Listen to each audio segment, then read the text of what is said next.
Hello everyone, welcome back to the channel. तो martial master के new episode में आप सबका स्वागत है। और गाइस, कुछ टाइम पहले हमने 10,000 वर्ल्ड को भी अपलोड कर रखा है। अगर आप लोगों ने उसे नहीं देखा तो देख लेना, देख लिया है तो अच्छी बात है। तो फिर चलिए इस एपिसोड को अब हम स्टार्ट करते हैं। तो एपिसोड के स्टार्टिंग में एम्परर बैरन की ऐसी बातें सुन के दूसरी तरफ हम देखते हैं एल्डर फे और चेन फैमिली के एल्डर बहुत ज्यादा शॉक हो जाते हैं। और हम देखते हैं वो दोनों कहने लगते हैं, आखिरकार ये तुम क्या बोल रहे हो। उनके ऐसी बातों को सुनकर हम देखते दूसरी तरफ क्वीन कहने लगता है, आप दोनों ने ठीक सुना। मुझे अच्छी तरीके से पता है कि रुइंस में यंग मास्टर फेंगली के साथ में मुये और चेन भी थे। मैंने सोचा था कि यंग मास्टर फेंगली को खत्म करने के बाद में मुये और यहाँ पे चेन दोनों विटनेस होंगे ताकि मैं हमारे एल्डर क्वीन को बता पाऊँ। बट मुझे नहीं लगा था कि प्याओ पैलेस के लोग उन दोनों को भी खत्म कर देंगे। अब इन सब बारे में सुन के वो दोनों एल्डर शॉक हो गए थे। और हम देखते हैं एल्डर फे कहने लगते हैं, अगर तुम्हें ये सब कुछ पहले ही पता था तो फिर आखिरकार तुमने हमें पहले क्यों नहीं बताया। अब उसकी बातें सुन के दूसरी तरफ एम्परर बैरन कहने लगता है, मुझे अच्छी तरीके से पता था कि अगर मैंने उस वक्त तुम दोनों को बता दिया होता तो मुझे नहीं लगता कि तुम दोनों प्याओ पैलेस के साथ में पंगे लेते,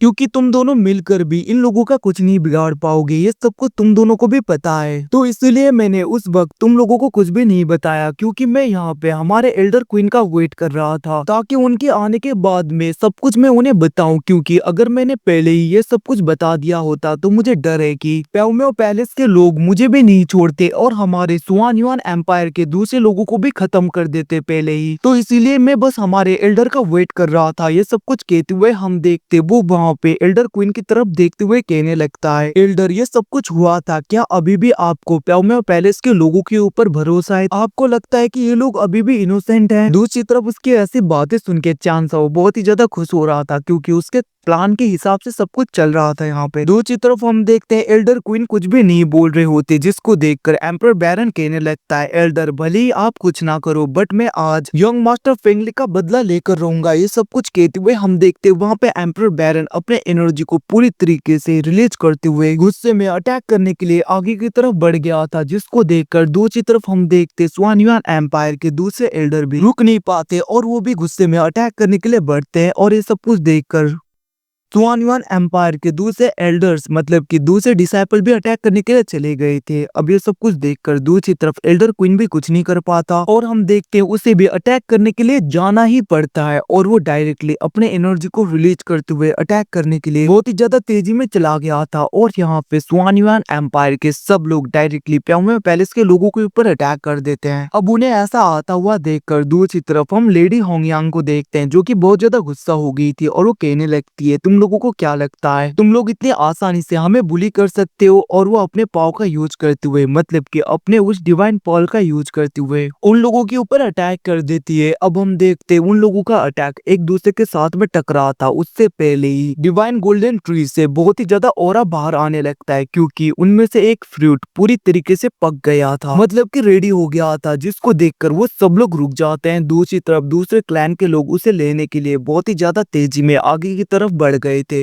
ये सब कुछ देखकर हम देखते हैं एल्डर क्वीन कहने लगते हैं, अभी के लिए लड़ाई बंद करो, सबसे पहले जाकर उस फ्रूट को पूरी तरीके से पकड़ो, इनसे बदला हम बाद में ले लेंगे। अब उनकी बातें सुन के वो सारे एल्डर आगे की तरफ बढ़ गए थे, मतलब कि प्याओ पैलेस के लोग भी, ताकि उस डिवाइन स्पिरिचुअल फ्रूट को वो लोग ले पाए। अब हम देखते हैं वहाँ पे चांसाओ भी इशारे में एम्परर बैरन को जाने के लिए बोलता है। अब हम देखते हैं एम्परर बैरन भी उसे लेने के लिए चला गया था। दूसरी तरफ चांसाओ और उसके साथ ही मतलब कि उसके लोग भी आगे की तरफ बढ़ने लगे थे। बट हम देखते हैं चांसाओ की नजर उन डीमंस की तरफ जाता है, मतलब कि उन मार्क्स वाले बंदों के ऊपर। उन्हें देखकर चांसाओ कहने लगता है, कुछ ना कुछ तो इस जगह पे स्ट्रेंज है, हमें यहाँ पे रुक जाना चाहिए। अब उसकी बातें सुन के सब लोग उस जगह पे रुक गए थे, मतलब कि चांसाओ के लोग जैसे कि एल्डर सीतू और वहाँ पे उनके पवेलियन के लोग सब लोग रुक जाते हैं। दूसरी तरफ हम उस ग्राउंड फ्लोर के लावा को देखते हैं, जो की बहुत ही ज्यादा तेजी में ऊपर की तरफ आने लगता है और हम देखते हैं वैसे लावा बहुत ही ज्यादा आ रहे थे जिसके अंदर बहुत ही ज्यादा मॉन्स्टर्स होते हैं और वहीं पे हम एक मॉन्स्टर को देखते हैं जो कि दूसरे क्लैन के लोगों को पूरी तरीके से खत्म कर रहा था। अब ये सब कुछ देखकर सब एल्डर थोड़े से शॉक हो गए थे, बट हम देखते वहां पे स्पिरिचुअल फ्रूट की लालच की वजह से वो लोग बहुत ही ज्यादा तेजी में आगे बढ़ने लगते हैं। उनमें से बहुत ही ज्यादा लोग खत्म हो गए थे। ये सब कुछ देखकर एल्डर सीतो कहने लगता है सब डिसाइपल पीछे हो जाओ, बस यहाँ पे एल्डर ही आगे आना जो ज्यादा पावरफुल हो और इन सबसे बच पाए। अब उनकी बातें सुन के दूसरे लोग पीछे हो गए थे, बट हम देखते हैं एकदम से एल्डर सीतो को पीछे करते हुए लिन फैमिली का वो थर्ड एल्डर बहुत ही ज्यादा तेजी में आगे चला गया था और वो सोचने लगता है एक बार ये स्पिरिचुअल फ्रूट मुझे मिल जाए, इसकी हेल्प से मैं बहुत ही ज्यादा पावरफुल बन जाऊंगा, इवन कि यहाँ पे एल्डर सीतो से भी ज्यादा पावरफुल, तब मुझे कोई भी नहीं रोक पाएगा और मैं अपने लोगों का बदला ले पाऊंगा चांसों से, मुझे कोई नहीं रोक सकता। ये सब कुछ कहते हुए वो बहुत ही ज्यादा तेजी में आगे बढ़ रहा था। दूसरी तरफ हम फेमवे पैलेस के लेडी होंगयांग को देखते जो कि सुआनयुआन एम्पायर के एल्डर क्वीन को थोड़ा सा पीछे करके आगे जाने लगती है। ये सब कुछ देखकर एल्डर क्वीन बहुत ज्यादा गुस्सा हो गया था। ये सब कुछ देखकर चांसो सोचने लगता है अगर ये सब कुछ अभी नहीं हुआ होता तो कुछ टाइम पहले ये दोनों क्लैन एक दूसरे के ऊपर अटैक करके एक दूसरे को खत्म कर देते, बट कोई बात नहीं। इतना कहते हुए हम देखते चांसो आगे की तरफ देख रहा था जहाँ पे दूसरे क्लैन के लोग आगे की तरफ बढ़ने लगता है,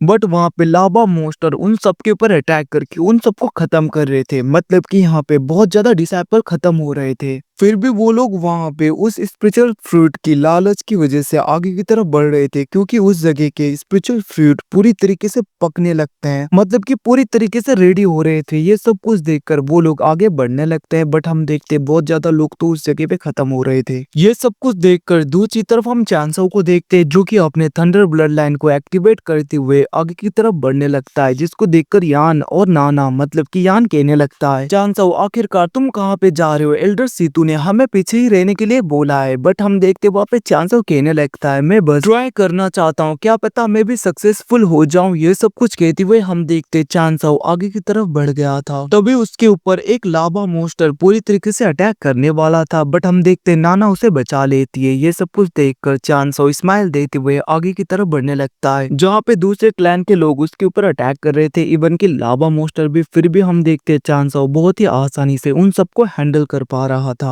और हम देखते चांसो बहुत ही ज्यादा तेजी में आगे बढ़ने लगता है और वो वहाँ पे उन सबको पूरी तरीके से खत्म करते हुए आगे बढ़ने लगता है। वहीं पे दूसरी तरफ हम दूसरे कुछ एल्डर्स को देखते हैं जो कि दूसरे क्लैन से बिलोंग करते हैं, वो भी आगे बढ़ रहे थे जहाँ पे लावा मॉन्स्टर्स उन सबके ऊपर अटैक करने लगते हैं, बट हम देखते हैं वो लोग बहुत ही आसानी से उन सबको खत्म कर रहे थे। उनमें से एक एल्डर को देखते हैं जिसको एक लावा मॉन्स्टर तो पूरी तरीके से निगलने वाला था, बट हम देखते वो वहाँ पे किसी तरीके के डिमोनिक एनर्जी को पूरी तरीके से अनलीज करता है, जिसकी वजह से उसके चारों ओर एक बैरियर बन गया था और हम देखते उसकी पावर बहुत ज्यादा बढ़ जाती है, जिसके बाद में वो बहुत ही ज्यादा तेजी में आगे की तरफ बढ़ने लगता है। और गाइस इसी सीन के साथ में ये एपिसोड खत्म हो गया था। तो thanks for watching, bye see you again, मिलते हैं अगले एपिसोड में, तब तक के लिए टेक केयर, अपना ख्याल रखना, बाय बाय गाइस। तो 10,000 वर्ल्ड नहीं देखा तो देख लेना, उसको हमने ऑलरेडी एक्सप्लेन कर रखा है।